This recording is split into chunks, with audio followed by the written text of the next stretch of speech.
Assalamualaikum warahmatullahi wabarakatuh. Perkenalkan, nama saya Desi Rahmadani dengan NIM 1961227. Program studi yaitu S1 Manajemen, kelas Manajemen Malam 3. Jadi di sini saya akan mempresentasikan metode saya yang dengan judul yaitu analisis faktor-faktor yang mempengaruhi minat beli ulang minuman nyot-nyot Thai Tea di Tanjung Pinang. Inilah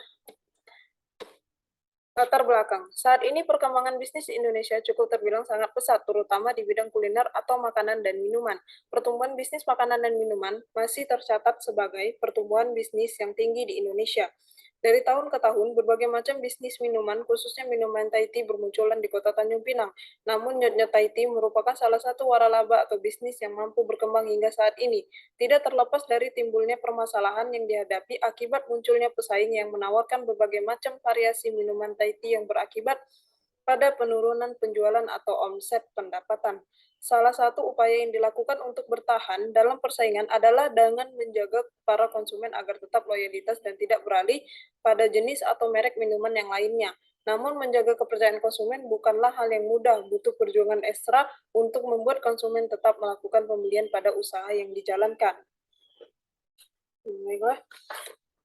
Alasan kenapa saya mengambil judul ini, yaitu karena saya lihat bahwasannya bisnis makanan dan minuman di Tanjung Pinang ini khususnya makin merebak atau menjamur ya. Contohnya kafe sudah berapa banyak yang buka di bulan ini. Sama dengan minuman stand-stand kecil seperti ini, mereka sudah banyak buka gitu ya. Kenapa saya memilih industri makanan dan minuman?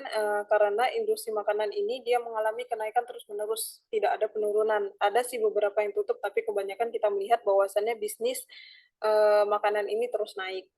Alasan saya mengambil nyot-nyot Thai Tea yaitu karena yang pertama kali muncul di Tanjung Pinang itu nyot-nyot Thai Tea, baru minuman yang lain ikut.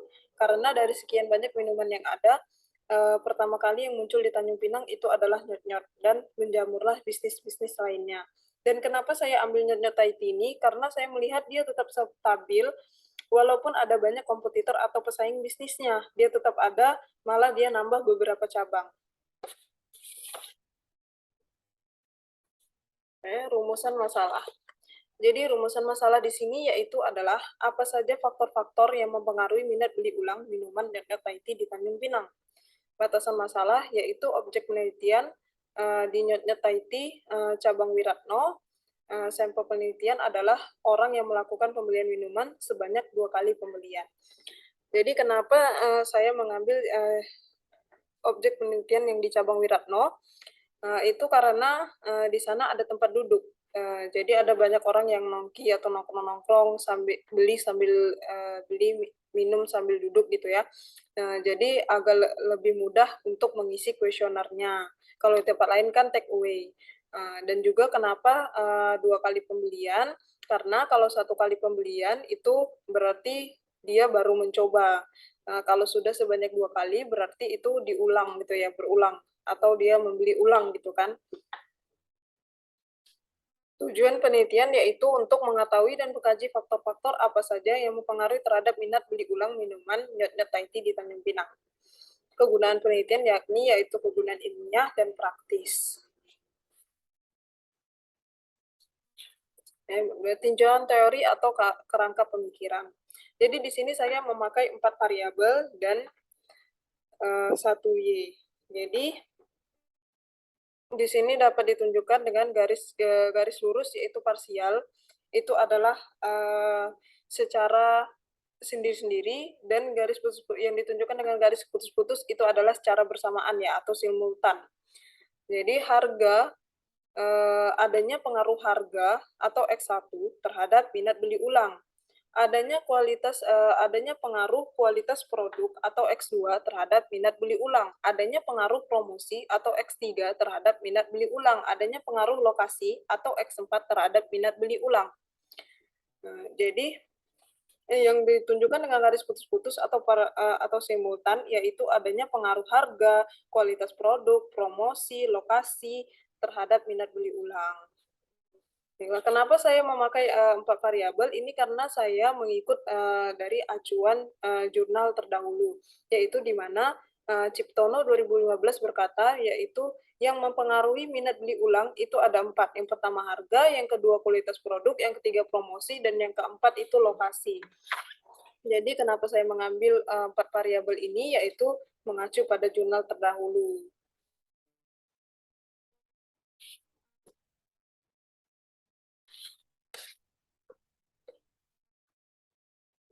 Metode analisis data.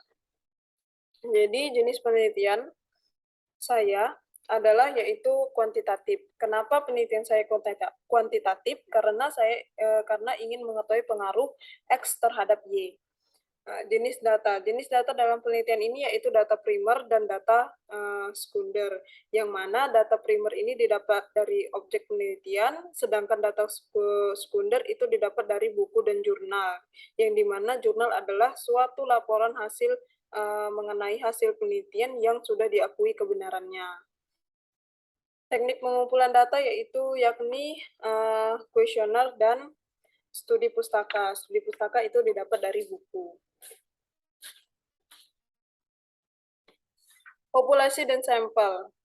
Berdasarkan informasi yang didapatkan oleh pemilik usaha, rata-rata per bulan jumlah pengunjung sebanyak 141 orang selama periode Juni 2022, dan teknik yang digunakan yaitu purposive sampling.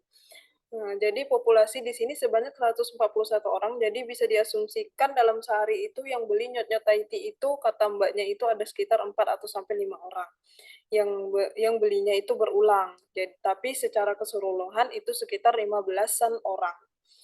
Dapat data 141 orang ini dari mana? Yaitu dari ownernya langsung. Dia bilang dalam 1 bulan itu sekitar 140 orang yang melakukan pembelian ulang.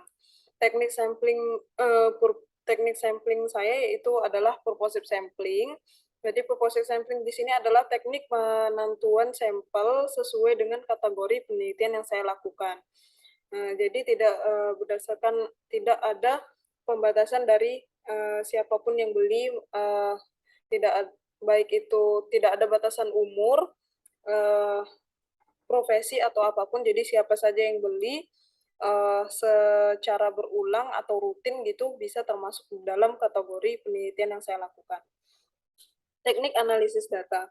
Teknik analisis data yaitu uji kualitas data yang terdapat dari uji validitas dan reliabilitas. Yang kedua, uji asumsi klasik, yaitu yang terdapat 3 uji, yaitu uji normalitas, uji multikoliniaritas, dan heteroskedasitas. Yang ketiga, uji regresi linier berganda. Yang keempat, uji hipotesis, yaitu uji T dan uji F. Yang kelima, uji koefisien determinasi. Jadi, uji kualitas data adalah salah satu syarat. Jadi, sebelum ini lolos, tidak boleh melakukan 4 uji lainnya. Tidak boleh loncat arus sesuai urutan. Jadi, uji validitas yaitu uji ketepatan alat ukur, yaitu kuesioner. Uji reliabilitas yaitu uji keandalan alat ukur. Uji validitas dikatakan tepat apabila R hitung lebih besar daripada R tabel. R hitung didapat dari SPSS. Uji reliabilitas dapat dikatakan tepat jika lebih besar dari 0,6. Uji asumsi klasik yaitu sebagai persyaratan untuk memenuhi regresi linier berganda. Ada 3, yaitu uji normalitas, uji multikoliniaritas, dan uji heteroskedasitas. Uji regresi linier berganda yaitu untuk mengetahui pengaruh X terhadap Y. Rumusnya yaitu Y sama dengan A tambah BX. Uji hipotesis T atau parsial untuk menguji dugaan sementara secara parsial atau sendiri-sendiri. Uji hipotesis F atau simultan untuk menguji dugaan sementara secara simultan atau bersamaan. Uji koefisien determinasi yaitu uji untuk mengetahui persentase pengaruh X terhadap Y. Baiklah, sekian presentasi dari saya. Apabila ada kekurangan dan kesalahan kata, saya mohon maaf. Saya akhiri dengan wabillahi taufiq wal hidayah. Wassalamualaikum warahmatullahi wabarakatuh. Terima kasih.